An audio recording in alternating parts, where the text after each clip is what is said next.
ഇന്ന് കല്യാണം കഴിയുന്ന എല്ലാ ആളുകളെയും അല്ലെങ്കിൽ ചെക്കന്മാരുടെ ഒരു കൺഫ്യൂഷനാണ്. ഡോക്ടർ എനിക്ക് നല്ലപോലെ പെർഫോം ചെയ്യാൻ പറ്റുമോ? ആദ്യരാത്രിയൊക്കെയാണല്ലോ വരുന്നത്. എനിക്കൊരു മണിക്കൂർ, 1½ മണിക്കൂറെങ്കിലും എന്ത് ചെയ്യണം?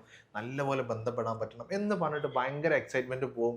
പക്ഷേ ഈ മല പോലെ വന്നത് എലി പോലെ പോയി എന്ന് പറഞ്ഞ പോലെ വളരെ ചുരുങ്ങിയ സെക്കൻഡുകൾ കൊണ്ട് സ്ഖലനം സംഭവിച്ചിട്ട് ഭാര്യന്റെ മുമ്പിൽ നാണം കെട്ടിട്ട് നമ്മളെ ക്ലിനിക്കിൽ വന്ന ഒരുപാട് ആളുകളുണ്ട്. അവരിങ്ങനെ സങ്കടമായിട്ട് പറയാം, "ട്ടോ സാറേ, ഞാനും എൻ്റെ വൈഫും വളരെ എക്സ്പെക്റ്റേഷനിലൂടെ ആയിരുന്നു നമ്മൾ ആദ്യ രാത്രിയിൽ പോയിട്ടുണ്ടായിരുന്നത്. പക്ഷേ എന്ത് ചെയ്യാനാ സാറേ, എനിക്ക് ഫോർ പ്ലേ ചെയ്യുന്നതിൻ്റെ മുമ്പ് തന്നെ എനിക്ക് സ്ഖലനം സംഭവിച്ചു. അല്ലെങ്കിൽ ഫോർ പ്ലേ ചെയ്ത് കഴിഞ്ഞു, ഒന്ന് പെനട്രേഷൻ എത്തുന്നതിന് മുമ്പ് സ്ഖലനം സംഭവിച്ചു." ഇത്തരം പ്രശ്നങ്ങൾ ഒരുപാട് ആളുകൾ നമ്മുടെ അടുത്ത് വന്ന് പറയുന്ന കാര്യങ്ങളാണ്. ഇനി ഇതൊന്നും നിങ്ങൾ പേടിക്കണ്ട ട്ടോ. നിങ്ങൾക്ക് നല്ല പോലെ ഇത്തരം പ്രശ്നങ്ങളൊക്കെ കംപ്ലീറ്റ് മാറ്റിയിട്ട് നിങ്ങൾക്ക് നല്ല പോലെ നിങ്ങളുടെ സെക്ഷൽ ഹെൽത്ത് ഇമ്പ്രൂവ് ചെയ്യാനും പറ്റും. നിങ്ങൾക്ക് നല്ല പോലെ നിങ്ങളെ ഭാര്യയെ തൃപ്തിപ്പെടുത്താനും നിങ്ങൾക്ക് നല്ലപോലെ സന്തോഷം, നിങ്ങൾക്കൊരു സുഖം കിട്ടാനും എന്നുള്ള രൂപത്തിലൊക്കെ ആവുന്ന രൂപത്തിലേക്ക് നമുക്ക് നിങ്ങളെ ഈ പ്രശ്നം മാറ്റിയിട്ട് കൊണ്ടുപോകാമെന്നുള്ളതാണ്. നമ്മുടെ അടുത്ത് ഒരുപാട് പ്രശ്നങ്ങൾ പറഞ്ഞ് വരുന്ന ആളുകളുണ്ട്. പ്രത്യേകിച്ച് പ്രവാസികൾ. കാരണം അവർ വരുന്നത് എപ്പോഴെങ്കിലും നാട്ടിൽ വരുന്ന ആളുകളായിരിക്കും. ചിലപ്പോൾ വർഷത്തിൽ ഒരു മാസം വരുന്ന ആളുകളുണ്ടാവും. അല്ലെങ്കിൽ 2ഓ 3ഓ വർഷങ്ങൾ കൂടുന്ന സമയത്ത് ഒരു മാസത്തിൽ ഒരു മാസമൊക്കെ വീട്ടിൽ വന്ന് നിൽക്കുന്ന സമയത്ത് ഉണ്ടാവും. അപ്പോൾ അവർ അത്ര എക്സൈറ്റ്മെന്റിലായിരിക്കും അവരിവിടെ വന്നിട്ടുണ്ടാവുക. പക്ഷെ ആ എക്സൈറ്റ്മെന്റ് വന്ന് ഒക്കെ ബെഡ്റൂമിൽ കയറി എല്ലാം അഞ്ചിൻ്റെ ഉള്ളിൽ ഒരു ബുദ്ധിമുട്ടാവുന്ന രൂപത്തിൽ ഒന്നെങ്കിൽ ലിംഗം ഉദ്ധരിക്കാത്ത പ്രശ്നങ്ങൾ വരാറുണ്ട്. സ്വന്തം ഭാര്യനെ കണ്ടിട്ട് പോലും ഉദ്ധരിക്കാത്ത പ്രശ്നങ്ങൾ. ഇപ്പോൾ അവരെ സാധാരണ സ്ത്രീകളെ നോർമലി കണ്ടാൽ തന്നെ ഉദ്ധരിക്കുന്ന ആളുകളായിരിക്കും. പക്ഷെ ഭാര്യയെ നഗ്നയായിട്ട് കണ്ടിട്ട് പോലും എനിക്ക് ഉദ്ധാരണം കിട്ടുന്നില്ല എന്ന് പറഞ്ഞിട്ടുള്ള കണ്ടീഷൻസ് ഒക്കെ വന്നിട്ടുണ്ട്. അപ്പൊ അതുപോലെ തന്നെ മറ്റൊരു പ്രശ്നമാണ് അവർക്ക് തീരെ പെട്ടെന്ന് സ്ഖലനം സംഭവിക്കാം. ചില ആളുകൾ പറയാറുള്ളത്, സാറേ, ഫോർ പ്ലേ ചെയ്യുന്നതിന്റെ മുമ്പ് തന്നെ അല്ലെങ്കിൽ അതിലേക്ക് കൊണ്ട് തുടങ്ങുന്ന സമയത്ത് തന്നെ എനിക്ക് എന്ത് ചെയ്യാണ്, സ്ഖലനം സംഭവിക്കുകയാണ്, എനിക്ക് തീരെ ടൈമിങ് കിട്ടുന്നില്ല. അതല്ലാന്നുണ്ടെങ്കിൽ നമ്മൾ ഫോർ പ്ലേ ഒക്കെ കഴിഞ്ഞു അവർ ആ പെനട്രേഷനിലൊക്കെ സ്റ്റാർട്ട് ചെയ്യുന്ന സമയത്ത് പോകുന്ന ഒരുപാട് ആളുകളുണ്ട്. ഇത്തരം പ്രശ്നങ്ങൾ അനുഭവിക്കുന്ന ആളുകളുണ്ട്. അതല്ലാന്നുണ്ടെങ്കിൽ പിന്നെ ഒരു ടീം പറയുന്നതാണ്, പെനട്രേഷനൊക്കെ നടക്കുന്നുണ്ട്, പക്ഷേ അതൊരു സുഖം കിട്ടുന്ന സമയത്ത് ഒരു പൂർണ്ണമായിട്ട് നമ്മൾ ആ ഒരു പെനട്രേഷന്റെ സുഖം കിട്ടുന്നതിന് മുമ്പേ ആ ഒരു ഭാര്യക്കായാലും ഭർത്താവിനും ഈ സുഖം കിട്ടുന്നതിന് മുമ്പ് എന്ത് ചെയ്യാണ്, ഈ ഭർത്താവിന് സ്ഖലനം സംഭവിക്കുകയാണ്. ഇത് കാരണം വളരെ ബുദ്ധിമുട്ടാണ്. ബുദ്ധിമുട്ട് എന്ന് പറഞ്ഞാൽ അവരുടെ ഫാമിലിയിൽ വളരെ ഇഷ്യൂസ്, ഭാര്യയും ഭർത്താവും തമ്മിൽ നിങ്ങൾക്ക് എന്താ കഴിവില്ലേ, നിങ്ങളൊരാണാണോ എന്നോ ചോദ്യം ചെയ്തിട്ട് അത്തരം ബുദ്ധിമുട്ടുകൾ അനുഭവിക്കുന്ന ഒരുപാട് ആളുകളുണ്ട്. അപ്പോൾ നിങ്ങൾ ഇത്തരം പ്രശ്നങ്ങൾ അനുഭവിക്കുന്നതാണെങ്കിൽ ഒരു കുഴപ്പമില്ല. ഞങ്ങൾ ഈ പറയുന്ന കാര്യങ്ങൾ നിങ്ങൾ ശ്രദ്ധയോടെ കേട്ടിട്ട് ഈ കാര്യങ്ങൾ ചെയ്യുകയാണെന്നുണ്ടെങ്കിൽ നിങ്ങൾ ഈ പ്രശ്നങ്ങൾ കംപ്ലീറ്റ് ആയിട്ട് മാറ്റും. നിങ്ങൾക്ക് ഉദാഹരണത്തിന്റെ പ്രശ്നങ്ങളുണ്ട്, അതും ഇതിലെ തന്നെ നല്ല പോലെ ക്ലിയർ ചെയ്ത് തരും എന്നുള്ളതാണ്. കാരണം അങ്ങനെ അത്രയും എക്സ്പീരിയൻസ് നമ്മളെ മുമ്പിലുണ്ട്. കാരണം പല കുടുംബ ബന്ധങ്ങൾ തെറ്റുന്നത് കാരണം ഇത് ഇത്തരം പ്രശ്നങ്ങളുണ്ട്. ഒന്നെങ്കിൽ ഉദാഹരണ പ്രശ്നമുണ്ട്, അല്ലെങ്കിൽ ഇതുപോലെ ശീഘ്രസ്ഖലനം ഉണ്ട്. എന്നിട്ട് ഭാര്യയായിട്ട് സംസാരിക്കാൻ പോലും പറ്റുന്നില്ല. കാരണം ഭാര്യയോട് സംസാരിച്ച് ഒന്ന് ഇടകൾക്ക് അല്ലെങ്കിൽ ഒന്നൊരു റൊമാൻറ്റിക് ആകുമ്പോഴേക്കും എന്ത് ചെയ്യാണ്, സ്ഖലനം സംഭവിക്കുകയാണ്. അപ്പോൾ ഭാര്യ ചോദിക്കും, അല്ലെ ഭാര്യ എനിക്ക് ഈ പ്രശ്നമുള്ളത് അറിയും എന്ന് പറഞ്ഞിട്ട് വീട്ടിൽ കയറാതെ നിൽക്കുക, അത് പിന്നീട് ബന്ധം വഷളാവുക. എന്നിട്ട് അത്തരം ബുദ്ധിമുട്ടായിട്ട് ഒരുപാട് ആളുകളുണ്ട്. അപ്പോൾ ഇത്തരം പ്രശ്നങ്ങളൊക്കെ നിങ്ങൾ അനുഭവിക്കുന്നുണ്ടെങ്കിൽ നിങ്ങൾക്ക് ഈ പ്രശ്നങ്ങൾ കംപ്ലീറ്റ് ആയിട്ട് മാറ്റിയെടുക്കാവുന്നതാണ്. അപ്പോൾ നിങ്ങൾക്ക് അതിന് എന്താണ് ചെയ്യേണ്ടത്, നിങ്ങൾ എന്തൊക്കെ കാര്യങ്ങളാണ് ഒഴിവാക്കേണ്ടത്, അല്ലെങ്കിൽ എന്തൊക്കെ ഭക്ഷണങ്ങൾ കഴിക്കണം, ഈ രക്തയോട്ടം കൂട്ടാൻ എന്തൊക്കെ ഭക്ഷണങ്ങൾ കഴിക്കണം, നിങ്ങൾ ഡെയിലി ചെയ്യേണ്ട ഹാബിറ്റ്സ് എന്തൊക്കെയാണ്, എന്തൊക്കെ ഹാബിറ്റ്സ് ഒഴിവാക്കണം എന്നുള്ള കാര്യങ്ങളാണ് നമ്മൾ ഇന്നത്തെ വീഡിയോയിൽ ഡിസ്കസ് ചെയ്യാൻ പോകുന്നത്. ഇന്ന് നമ്മുടെ കൂടെ ഡോക്ടർ സിറാജ് സാറാണ്. ക്യൂൺബി ഹെൽത്ത് കെയർ താമരശ്ശേരിയിലെ യുനാനി കൺസൾട്ടന്റ് ആണ്.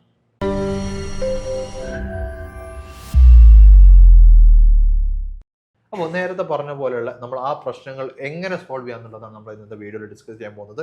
അപ്പോൾ സർ, ഇപ്പോൾ ഞാൻ നേരത്തെ ഒരുപാട് കാര്യങ്ങൾ ഡിസ്കസ് ചെയ്തല്ലോ. ആ ഡിസ്കസ് ചെയ്തതിൽ എനിക്ക് ആദ്യം അറിയേണ്ടത് ഇത്തരം പ്രശ്നങ്ങൾ ഉണ്ടാവാനുള്ള കാരണങ്ങളാണ്. ഇപ്പൊ കാരണങ്ങൾ അറിയുകയാണെങ്കിൽ നമ്മൾ പെട്ടെന്ന് ട്രീറ്റ് ചെയ്ത് ഒഴിവാക്കാൻ കൊടുക്കാമല്ലോ. എന്താണ് ഇത്തരം പ്രശ്നങ്ങൾ പെട്ടെന്ന് സ്ഖലനം സംഭവിക്കാനുള്ള കാര്യം? ഈ പെട്ടെന്ന് സ്ഖലനം സംഭവിക്കുന്നതിന് റീസൺസ് ഒരുപാടുണ്ട്. സ്പെസിഫിക് ആയിട്ടല്ലെങ്കിലും ഒരുപാട് ആളുകളെ ബാധിച്ച ചില റീസൺസുകളുണ്ട്. അത് നമ്മൾ കുറേയൊക്കെ കൺട്രോൾ ചെയ്താൽ തന്നെ ചെയ്യാൻ പറ്റും. ഇതിന് എടുത്തു പറയാനുള്ളത്, ഇതിന് സ്പെസിഫിക് മെഡിസിനേക്കാൾ ഇമ്പോർട്ടൻ്റ് എന്താണ്, നമ്മുടെ ലൈഫ് സ്റ്റൈലാണ്. ചില ആളുകൾ ചില ശീലങ്ങളുണ്ടാവും.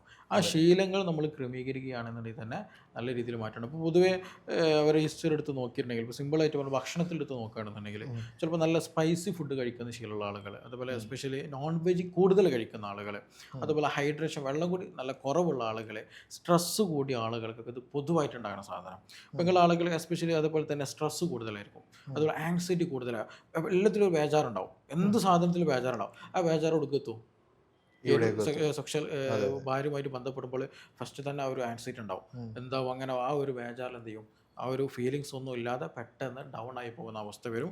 അതേപോലെ തന്നെ പെട്ടെന്ന് എന്ത് ചെയ്യും, സ്ഖലനം സംഭവിക്കുകയും ചെയ്യുന്നുള്ളതാണ്. അപ്പോൾ അങ്ങനെയുള്ള ആളുകൾക്ക് ആക്ച്വലി എന്ത് ചെയ്താൽ മതി, അവരുടെ പ്രശ്നം എന്താണ് സ്പെസിഫിക് ആയാലും ചിലപ്പോൾ ടെൻഷൻ ആയിരിക്കാം, അതെ. ചിലപ്പോൾ ഓവർ തോട്ട്സുകളായിരിക്കാം. ഉം. ഈ പറഞ്ഞതുപോലെ നേരത്തെ സൂചിപ്പിച്ച പോലെ പല പ്രതീക്ഷകളായിട്ട് വരും. ഉം. ആ പ്രതീക്ഷകൾ നമ്മൾ അപ്ലൈ ചെയ്യാൻ നിൽക്കുന്ന സമയത്ത് നമ്മൾ എന്ത് ചെയ്യില്ല, നമ്മുടേതായിട്ടുള്ള ഒരു എൻജോയ്മെൻറ്റിലേക്ക് എത്താൻ പറ്റില്ല, അതെ. നമ്മുടെ റിയാലിറ്റിയിലേക്ക് എത്താൻ പറ്റില്ല. ഡ്രീംസിൽ നിന്നിട്ട്, സ്വപ്നത്തിൽ നിന്നിട്ടായിരിക്കും ഇവിടെ എന്തെങ്കിലും ബെഡ്റൂമിൽ പെർഫോം ചെയ്യുന്നത്. അപ്പോൾ അതൊക്കെ ആക്ച്വലി ഉദാഹരണത്തെ ബാധിക്കുന്നതാണ്. അതേപോലെ തന്നെ പെട്ടെന്ന് ടൈമിനെ നല്ല രീതിയിൽ ബാധിക്കുന്നുള്ളതാണ്. അപ്പോൾ ഇത് എന്താണ് സെക്ഷൽ ഹെൽത്ത് എന്നുള്ളതും അത് ഓരോരുത്തരുടെ കണ്ടീഷൻ അനുസരിച്ചിട്ട് ചില ഭക്ഷണങ്ങൾ ഒഴിവാക്കേണ്ടതുണ്ടാവും, ചില കണ്ടീഷനുകൾ നമ്മൾ ക്രമീകരിക്കേണ്ടതുണ്ടാവും. അത് നമ്മൾ ചെയ്യുന്ന സമയത്ത് എന്ത് ചെയ്യാൻ പറ്റും, ഇത് നല്ല രീതിയിൽ നമുക്ക് മാറ്റിയെടുക്കാൻ പറ്റും. ഇതിന് മെഡിസിനേക്കാൾ ഇമ്പോർട്ടൻ്റ് എന്താണ്, ലൈഫ് സ്റ്റൈൽ ക്രമീകരിക്കുക എന്നുള്ളതാണ്. ഓക്കെ. ഇപ്പോൾ നമ്മൾ ലൈഫ് സ്റ്റൈൽ കാര്യങ്ങൾ സംസാരിക്കുന്ന സമയത്ത് ഒരുപാട് കാര്യങ്ങൾ നമുക്ക് ചിലപ്പോൾ ഡിസ്കസ് ചെയ്യണ്ടാവും. യെസ്. ഒന്ന് അവരെ ഫുഡ് കൺട്രോൾ എങ്ങനെ ഇത് വരുത്തണം എന്നുള്ളതുണ്ടാവും. അതുപോലെ അവർ എന്തൊക്കെ ഭക്ഷണങ്ങൾ കഴിക്കണം എന്നുണ്ടാവും, എന്തൊക്കെ ഭക്ഷണങ്ങൾ ഒഴിവാക്കണം എന്നുണ്ടാവും, അവർ ചെയ്യേണ്ട എക്സസൈസുകൾ ഉണ്ടാവും, യെസ്. അല്ലെങ്കിൽ അവർ എന്തെങ്കിലും ഇപ്പോൾ സപ്ലിമെൻറ്റ്സ് ആയിട്ടോ. ചില ആളുകൾ പലപ്പോഴും പറയാറുണ്ട്, എനിക്കൊന്ന് എൻ്റെ ഇത് സമയം കുറഞ്ഞെന്ന് തോന്നുന്ന സമയത്ത് ഞാൻ മെഡിക്കൽ ഷോപ്പിൽ പോയിട്ട് പല മെഡിസിൻസ് വാങ്ങിയിട്ടുണ്ടായിരുന്നു. ആ സമയത്തൊക്കെ ഭയങ്കര എനിക്കുള്ളതിനേക്കാളും ഭയങ്കര എക്സ്ട്രാ ഒരു 10x ഒക്കെ നമുക്ക് അതിൻ്റെ സ്പീഡും അതിൻ്റെ ടൈമിങ്ങും ഒക്കെ കിട്ടിയിട്ടുണ്ടായിരുന്നു. പക്ഷെ പതിയെ പതിയെ എന്ത് ചെയ്തു, അതെടുത്തിട്ട് പോലും അതായത് അത്ര കാലം ഉണ്ടായിരുന്നതിനേക്കാളും വളരെ താഴോട്ട് പോയിട്ടുണ്ടായിരുന്നു ടൈമിങ്. അതിപ്പോൾ നോർമലി ഒരു എന്താ പറയുക, ഒരു മിനിറ്റൊക്കെയാണ് ഇപ്പോൾ 10 ചോടെയാണ് ഇപ്പോൾ കിട്ടുന്നതെന്ന് പറഞ്ഞിട്ട് നമ്മളിന്ന് പറയുന്ന ഒരുപാട് ആളുകളുണ്ട്. അപ്പോൾ അത്തരം പ്രശ്നങ്ങൾ നമ്മളുണ്ടെങ്കിൽ നമുക്കത് എങ്ങനെ ക്ലിയർ ചെയ്യാം എന്നുള്ളത് നമുക്ക് സിമ്പിളായിട്ട് നമുക്ക് ചോദിക്കാം. ഇപ്പോൾ ലൈഫ് സ്റ്റൈലിൻ്റെ കാര്യങ്ങൾ പറയുകയാണെന്ന് നിനക്ക് ഇപ്പോൾ മെൻ്റലി ഉള്ള ഒരുപാട് കാര്യങ്ങൾ ഇപ്പോൾ സാറ് ഡിസ്കസ് ചെയ്തു. അതിൽ നമ്മുടെ സ്ട്രെസ്സ്, അതിൻ്റെ എന്താ പറയുക, നമ്മുടെ അതിൻ്റെ ആങ്സൈറ്റികൾ, പിന്നെ പ്രത്യേകിച്ച് വർക്ക് ലോഡുകൾ കാര്യങ്ങളൊക്കെ നമ്മൾ ശ്രദ്ധിക്കുകയാണെങ്കിൽ തന്നെ നിങ്ങൾക്ക് ഇത്തരം പ്രശ്നങ്ങൾ ഒരു പരിധി വരെ കൺട്രോൾ ചെയ്യാൻ പറ്റും. ബാക്കിയുള്ള ലൈഫ് സ്റ്റൈലാണ് നമ്മളെല്ലാ പേഷ്യൻസിനും പറയുന്ന പോലെ തന്നെ നിങ്ങളെ വർക്കും സ്ട്രെസ്സും ബെഡ്റൂമിന് പുറത്ത് വെച്ചിട്ട് മാത്രമേ നിങ്ങൾ ബെഡ്റൂമിൽ കയറാൻ പാടുള്ളൂ.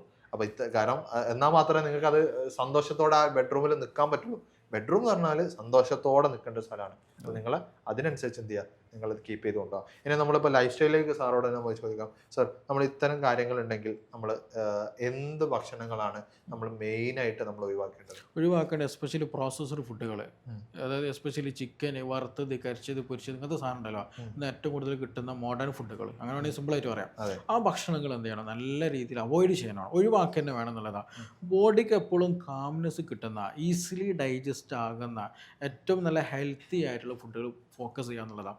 എസ്പെഷ്യലി പ്രീമച്ചുർ ഇജാക്കുലേഷൻ വേറൊരു സംഗതി നമ്മൾ ശ്രദ്ധിക്കാനുള്ളത്. ഇപ്പോൾ പൊതുവേ എന്ത് ചെയ്യാറുണ്ട്, ഇങ്ങനെയുള്ള ആളുകൾ സെക്ഷൽ ഒരു വിഷയം വരുമ്പോൾ നമ്മൾ കൂടുതൽ കഴിക്കുന്ന സാധനമാണ് മുരിങ്ങ.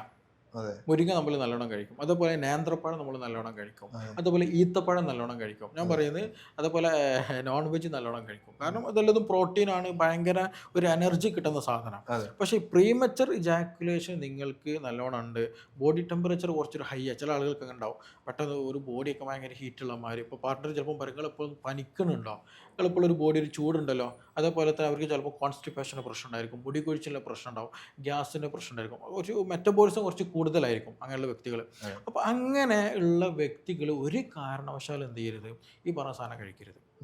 അതായത് ഞാൻ പറഞ്ഞത് മുരിങ്ങ, ഈ ഈത്തപ്പഴം, നേന്ത്രപ്പഴം, ഇങ്ങനെയുള്ള സംഗതിയിൽ ആര് കഴിക്കരുത്, നല്ല രീതിയിൽ പ്രീമച്ചുർ ഇജാക്കുലേഷൻ ഉള്ള ആളുകൾ വല്ലാതെ കഴിക്കരുത്. ഇതൊക്കെ എന്താണ് ഹൈപ്പർ ആകുന്ന സഹായിക്കുന്ന സംഗതികളാണ്. അതുപോലെ നല്ല ഉദാഹരണമുണ്ട്, ആ ഉദാഹരണം ഉള്ള ആളുകൾ ഇത് കഴിക്കേണ്ട ആവശ്യമില്ല. അതേസമയം ഇതൊക്കെ നല്ലതാണ്, അതൊന്നും മോശമുള്ള സാധനമൊന്നുമല്ല. ഇപ്പോൾ ഒരു പേഷ്യൻറ്റിന്, ഒരു വ്യക്തിക്ക് എന്ത് ചെയ്യുന്നു, ഉദാഹരണം തീരെ കിട്ടുന്നില്ല, അവരിത് കഴിച്ചോട്ടെ, ഒരു പ്രശ്നമില്ല, അവർക്ക് സ്ട്രെങ്ത് കിട്ടും. അതേസമയം ടൈമിങ് കിട്ടാത്ത ആളുകൾ ടൈമിങ് കിട്ടട്ടെ എന്ന് കരുതിയിട്ട് കഴിച്ചിട്ടുണ്ടെങ്കിൽ ഒരു കാര്യം ഉണ്ടാവില്ല, ടൈം വീണ്ടും കുറയും. അപ്പോൾ അങ്ങനെയുള്ള ഫുഡുകൾ നമ്മൾ എന്ത് ചെയ്യണം, അവോയ്ഡ് ചെയ്യണം. അതേസമയം അവർക്ക് എന്ത് ചെയ്യാം, ഈ തണ്ണിമത്തം നല്ലതാണ്, അതേപോലെ തന്നെ കക്കരി കടൽ, കുക്കുംബർ, അത് കഴിക്കണം നല്ലതാണ്. അതുപോലെ പാലുൽപ്പന്നങ്ങൾ, ഡയറീസ്, എസ്പെഷ്യലി യോഗേട്ട് പോലെയുള്ള ഭക്ഷണങ്ങൾ കഴിക്കണം നല്ലത്. അപ്പോൾ നമ്മുടെ ബോഡിക്ക് എപ്പോഴും ഒരു കാംനെസ് കിട്ടുന്ന, ഈസിലി ഡൈജസ്റ്റബിൾ ആവുന്ന വെജിറ്റബിൾസ്, ഫ്രൂട്ട്സുകൾ, ബാക്കിയുള്ളതൊക്കെ എന്ത് ചെയ്യണം, നമ്മൾ നിർബന്ധമായിട്ട് കഴിക്കണം. അതുപോലെ നട്ട്സുകൾ നമുക്ക് കഴിക്കാം. ഇപ്പോൾ ഈത്തപ്പഴം നമ്മൾ നട്ട്സിൽ ചേർത്ത് കാണുന്ന സംഗതിയാണ്, പക്ഷേ നമുക്ക് എന്ത് ചെയ്യാം, ബാക്കിയുള്ള നട്ട്സുകൾ എന്ത് ചെയ്യാം, ഉൾപ്പെടുത്താം, ഒമേഗ 3 പോലുള്ള സംഗതികൾ കഴിക്കാം. അതൊക്കെ വളരെ നന്നായിട്ട് സഹായിക്കുന്നതാണ്. അപ്പോൾ എല്ലാ ഫുഡുകളും എല്ലാവർക്കും പറ്റില്ല. ഇപ്പോൾ നമ്മൾ നേരത്തെ പറഞ്ഞത് പ്രീമച്ചുർ ഇജാക്കുലേഷൻ ഉള്ള ആളുകൾ ഒരിക്കലും എന്ത് ചെയ്യരുത്, അല്ലെങ്കിൽ മാക്സിമം എന്ത് ചെയ്യണം, ഇങ്ങനത്തെ സംഗതികൾ ഒഴിവാക്കുക. ബോഡിക്ക് കാംനെസ് കിട്ടുന്ന, ഒരു സുക്കൂന് കിട്ടുന്ന സംഗതികൾ എന്ത് ചെയ്യണം, നമ്മൾ കഴിക്കണം. അപ്പോൾ നമ്മൾ ടോട്ടലി ആ ഒരു ആങ്സൈറ്റിയും അവരുടെ ഒരു ഡിപ്രഷനും ആ ഒരു എക്സൈറ്റ്മെൻ്റ് ഒക്കെ എന്ത് ചെയ്യും, ഒന്ന് ഡൗൺ ആവും, ഒന്ന് കൂളിംഗ് ആവും. ബോഡി എന്ത് ചെയ്യും, ആ ഒരു ഹൈപ്പറിനെ ഒന്ന് നോർമലിലേക്ക് എത്തിക്കാൻ സഹായിക്കും. അപ്പോൾ അത് എടുക്കുമ്പോൾ തന്നെ എന്ത് ചെയ്യും, ഈ പറഞ്ഞതുപോലെ പ്രശ്നങ്ങൾ നല്ല രീതിയിൽ ഭക്ഷണത്തിലൂടെ തന്നെ നമുക്ക് കൺട്രോൾ ചെയ്യാൻ പറ്റും. എൻ്റെ അടുത്ത് വരുന്ന എല്ലാ പേഷ്യൻസിനോടും ഞാൻ പറയുന്ന ഒരു സാധനമാണ് ഈ പറഞ്ഞ സാധനം. അപ്പോൾ അവരോട് ഹിസ്റ്ററി എടുത്ത് നോക്കുമ്പോൾ, ഡോക്ടർ ഞാൻ ഫുഡ് ഫുള്ള് എന്താണ്, ഞാൻ പുറത്തുനിന്നാണ്. അല്ലെങ്കിൽ അവർ പറയുന്നത് എന്താണ്, ഈത്തപ്പഴം ഞാൻ നല്ലോണം തിന്നുന്നുണ്ട്. അപ്പോൾ ഇത് മാത്രമായിരിക്കില്ല കേട്ടോ, ഇതിന് കൂടെ അവർക്ക് അസിഡിറ്റിൻ്റെ പ്രശ്നം ഉണ്ടായിരിക്കും, മുടി കൊഴിച്ചിലിൻ്റെ പ്രശ്നം ഉണ്ടായിരിക്കും, നെഞ്ചരിച്ചിലിൻ്റെ പ്രശ്നം ഉണ്ടായിരിക്കും, അതേപോലെ തന്നെ പെട്ടെന്ന് ടെൻഷൻ, ആങ്സൈറ്റി, ഉറക്കം കിട്ടാത്ത പ്രശ്നം ഉണ്ടായിരിക്കും, അതുപോലെ യൂറിക് ആസിഡ് കൂടുന്ന അവസ്ഥ വരിക, ചിലപ്പോൾ സ്റ്റോണിൻ്റെ പ്രശ്നം ഉണ്ടായിരിക്കും, ഡീഹൈഡ്രേഷൻ, അങ്ങനെ പലതരത്തിലുള്ള പ്രശ്നങ്ങൾ ഉണ്ടായിരിക്കും ഇവർക്ക് ഉണ്ടായിരിക്കും. ഇതെല്ലതും മാറാൻ സിമ്പിളാണ്, ഈ പറഞ്ഞ പണിയെടുത്താൽ മതി. നല്ല വെള്ളം കുടിക്കുകയും ചെയ്യാം. ബോഡിയെ നല്ല രീതിയിൽ നമ്മൾ ക്രമീകരിക്കുകയാണെന്നുണ്ടെങ്കിൽ നമുക്കിത് കൺട്രോളിൽ കൊണ്ടുവരാൻ പറ്റും. കേട്ടല്ലോ ഡോക്ടർ പറഞ്ഞത്. അതായത് നേരത്തെ പറഞ്ഞ എല്ലാ പ്രശ്നങ്ങളും മാറാൻ ഇത്തരം സിമ്പിളായിട്ടുള്ള കാര്യങ്ങൾ ചെയ്താൽ മതി. നിങ്ങൾ മല മറിക്കുന്ന കാര്യങ്ങൾ ഒന്നും ചെയ്യണ്ട. നിങ്ങൾ വയാഗ്ര പോലെ ഒരുപാട് പൈസ കൊടുത്ത് മെഡിസിൻ വാങ്ങേണ്ട ആവശ്യമില്ല. നിങ്ങൾ ആകെ ചെയ്യേണ്ടത് നിങ്ങളെ ലൈഫ് സ്റ്റൈൽ ഒന്ന് ക്ലിയർ ചെയ്യുക. ഇപ്പോൾ ഡോക്ടർ പറഞ്ഞത് വളരെ സിമ്പിളല്ലേ, നിങ്ങൾ സ്ഥിരമായിട്ട് എപ്പോഴും നിങ്ങൾ കഴിച്ചുകൊണ്ടിരിക്കുന്ന ഭക്ഷണം ഒന്ന് റീഅറേഞ്ച് ചെയ്യുക. അതെ, നിങ്ങളൊന്ന് ഓർഡർ മാറ്റിയാൽ മതി. നിങ്ങൾ നല്ല പോലെ പിന്നെ ചോറ് കഴിക്കുന്ന ആളാണെന്നുണ്ടെങ്കിൽ ആ ചോറ് കഴിച്ചിട്ട് കുറച്ച് ഫൈബറും കുറച്ച് പ്രോട്ടീനും കൂട്ടി കഴിക്കാം. നിങ്ങൾക്ക് ഇഷ്ടമുള്ള ഭക്ഷണമായിരിക്കും ചിക്കൻ, ഇഷ്ടം പോലെ കഴിക്കാം എന്നുള്ളതല്ല. പക്ഷെ വേണമെന്നുണ്ടെങ്കിൽ ഇപ്പം കഴിക്കുന്നത് വളരെ കുറഞ്ഞ അളവിലായിരിക്കും നിങ്ങൾ കഴിക്കുന്നത്. അത് കുറച്ചും കൂടെ വേണമെങ്കിൽ കൂട്ടിയിട്ട് ചോറിന്റെ അളവ് പരമാവധി കുറയ്ക്കുക. അതങ്ങനെ രൂപത്തിൽ ചെയ്യാം. പിന്നെ ഈ പറഞ്ഞ പോലെ ഫ്രൂട്ട്സ്, നേരത്തെ പറഞ്ഞ ക്യുക്കുംബർ, ഇതൊക്കെ എന്ന് വെച്ചാൽ നമ്മുടെ ബോഡിയെ നല്ല പോലെ ഒന്ന് തണുപ്പിച്ച് തരും, നല്ല തണുപ്പിച്ച് തരും നമ്മളെ ബോഡിയിൽ വെള്ളത്തിന്റെ. അതേപോലെ തന്നെയാണ് ഇങ്ങനെയുള്ള പേഷ്യൻസിന് ഞാൻ സംസാരിക്കുകയാണ്. അപ്പോൾ ഇങ്ങനെയുള്ള ആളുകൾക്ക് എസ്പെഷ്യലി സ്ലീപ്പ് കുറവായിരിക്കും, ഉറക്കം കുറവായിരിക്കും എന്നുള്ളതാണ്. ഈ ഉറക്കം കുറയുന്ന സമയത്ത് ബോഡി ടെമ്പറേച്ചർ നല്ലോണം കൂടും. അതായത് ഇപ്പോൾ ഇപ്പോൾ ഉറങ്ങുന്നുണ്ട്, ഇപ്പോൾ ചില പേഷ്യൻസ്, ഡോക്ടർ എനിക്ക് ഉറക്കത്തിന് പ്രശ്നമൊന്നുമില്ലാരോ. അപ്പോൾ അവരുടെ സമയം ചോദിക്കും, നിങ്ങൾ എപ്പോഴാണ് കിടക്കൽ? ഞാനൊരു 12 മണിക്ക് കിടക്കും. എത്ര മണിക്ക് കിടക്കൽ എപ്പോഴാണ്, ഉറങ്ങൽ എപ്പോഴാണ് നോക്കും. അപ്പോൾ 2 മണിയാവും. കിടക്കുന്ന 12 മണിക്കാണ്, 2 മണി ചിലപ്പോൾ ഫോണുക്കോ അല്ലെങ്കിൽ നാട്ടിൽ വിളിച്ചിട്ട് ഫോൺ ചെയ്തിട്ടുണ്ടായിരിക്കും. പിന്നെ അത് എണീക്കൽ ചിലപ്പോൾ സുബീനെ നേരത്തെ, അല്ലെങ്കിൽ ആ ഒരു 5 മണിക്ക്. അപ്പോൾ നോക്കുമ്പോൾ ടൈം എപ്പോഴാണ്, ആകെ 3-4 മണിക്കൂർ മാക്സിമം കിട്ടും എന്നുള്ളതാണ്. ഇനി അതുമല്ല, നല്ല രീതിയിൽ സമയത്ത് കിടക്കുന്നുണ്ടായിരിക്കും, പക്ഷേ ഇവർ പെട്ടെന്ന് ഞെട്ടെണീക്കും. ജസ്റ്റ് ഒരു വാതിലൊന്ന് ആരെങ്കിലും അടച്ചതായിരിക്കും, അല്ലെങ്കിൽ ആരോ വന്ന് ലൈറ്റ് ഇട്ടൊന്നോ ജസ്റ്റ് ഒന്ന് ഓണാക്കിയതായിരിക്കും. അപ്പോൾ അല്ലെങ്കിൽ ചിലപ്പോൾ അപ്പുറത്ത് പറമ്പിൽ ചിലപ്പോൾ തേങ്ങ വീണതായിരിക്കും. ആ ഒരു സൗണ്ട് കേൾക്കുമ്പോൾ തന്നെ പെട്ടെന്ന് ഞെട്ടും, പിന്നെ ഉറക്കില്ല. അപ്പോൾ അത് എന്താ വെച്ചാൽ ആക്ച്വലി അവിടെ ഡീപ്പ് സ്ലീപ്പ് കിട്ടുന്നില്ല. ഓവർ തോട്ട്സ് നല്ലോണം വരിക, അല്ലെങ്കിൽ അൺവാണ്ടഡ് തോട്ട്സുകൾ വരിക, അതിൽ ടെൻഷൻ അടിച്ചിരിക്കുന്ന ആളുകൾക്ക് ഡീപ്പ് സ്ലീപ്പ് പ്രോപ്പറായിട്ട് കിട്ടില്ല. അപ്പോൾ ഇത് ബോഡി ഇങ്ങനത്തെ കണ്ടീഷൻ നല്ല ഹൈപ്പർ ആയിരിക്കും. അങ്ങനെ ആളുകൾ BP കൂടും, ഇതേപോലെ ഈ പ്രീമച്ചുർ ഇജാക്കുലേഷൻ നല്ലോണം വരും. അപ്പോൾ ഒന്നുമില്ല, ഈ പറഞ്ഞതുപോലെ കണ്ടീഷൻ എന്ത് ചെയ്യണം, ശ്രദ്ധിക്കുക. അപ്പോൾ നിങ്ങൾക്ക് ഉറക്കം കുറവിൻ്റെ പ്രശ്നം ഉണ്ടെങ്കിൽ എന്ത് ചെയ്യണം, അത് ക്ലിയർ ചെയ്യണം. അല്ലാതെ ഇവിടെ പുറത്ത് പോയിട്ട് നമ്മളിത് ചെയ്തിട്ട് മാത്രം കാര്യമില്ല. അതെ, നിങ്ങൾ ഒന്നും പേടിക്കണ്ട. ഇത്തരം പ്രശ്നങ്ങളുണ്ടെങ്കിൽ നിങ്ങൾക്ക് അത് കംപ്ലീറ്റ് ആയിട്ട് മാറ്റാം. നിങ്ങൾ കൂടുതൽ വിവരങ്ങൾ അറിയുന്നതിൻ്റെ താഴെ കാണുന്ന നമ്പറിൽ കോൺടാക്ട് ചെയ്താൽ മതി. ഇപ്പോൾ ഡോക്ടറുടെ ഓൺലൈനായിട്ടും ഓഫ്ലൈനായിട്ടും കൺസൾട്ടേഷൻ അവൈലബിൾ ആണ്. ഇപ്പോൾ അത്യാവശ്യമായിട്ട് എന്തെങ്കിലും മെഡിസിൻസ് വേണമെന്നുണ്ടെങ്കിൽ നിങ്ങൾക്ക് കൊറിയർ ചെയ്ത് തരികയും ചെയ്യാം. അപ്പോൾ ലോകത്തിൻ്റെ പല ഭാഗത്ത് ആളുകൾ നമ്മൾ ഇത്തരം പ്രശ്നങ്ങൾ പറയുകയും അവർക്ക് മെഡിസിൻ അയച്ചു കൊടുക്കുകയും നമ്മൾ ചെയ്യാറുണ്ട്. അപ്പോൾ നിങ്ങൾ ഇത്തരം പ്രശ്നങ്ങൾ അനുഭവിക്കുന്നുണ്ടെങ്കിൽ താഴെ നമ്പറിൽ കോൺടാക്ട് ചെയ്യുന്നത് മതി. ഡോക്ടർ ഓൺലൈനായിട്ടും ഓഫ്ലൈനായിട്ടും കൺസൾട്ടേഷൻ അവൈലബിൾ ആണ്. പിന്നെ ഇത്തരം നേരത്തെ നമ്മൾ പറഞ്ഞതെന്ന് വെച്ചാൽ നമ്മൾ ഭക്ഷണവും കാര്യങ്ങളൊക്കെ കൺട്രോൾ ചെയ്യാം, കാര്യങ്ങളൊക്കെ ചെയ്യാം. പിന്നെ ഇതിൽ നമ്മൾ അടുത്ത ഒരു കാര്യം ഡിസ്കസ് ചെയ്യാന്ന് വെച്ചാൽ അവരുടെ എക്സസൈസുകൾ, അല്ല എന്തെങ്കിലും കുറച്ച് എക്സസൈസ് ചെയ്താൽ പലപ്പോഴും നമ്മൾ ഒരു എനർജി ബൂസ്റ്റ് ആയി കിട്ടാറുണ്ടല്ലോ സാധാരണ. അങ്ങനെ എന്തെങ്കിലും ഹെൽപ്പ് ചെയ്യാൻ പറ്റുന്ന കാര്യങ്ങൾ ഒന്ന് അതിൽ എസ്പെഷ്യലി ഞാൻ പൊതുവെ പറയാനുള്ള പേഷ്യൻസിന് കീഗൽ എക്സസൈസ് പറഞ്ഞ സംഗതിയുണ്ട്.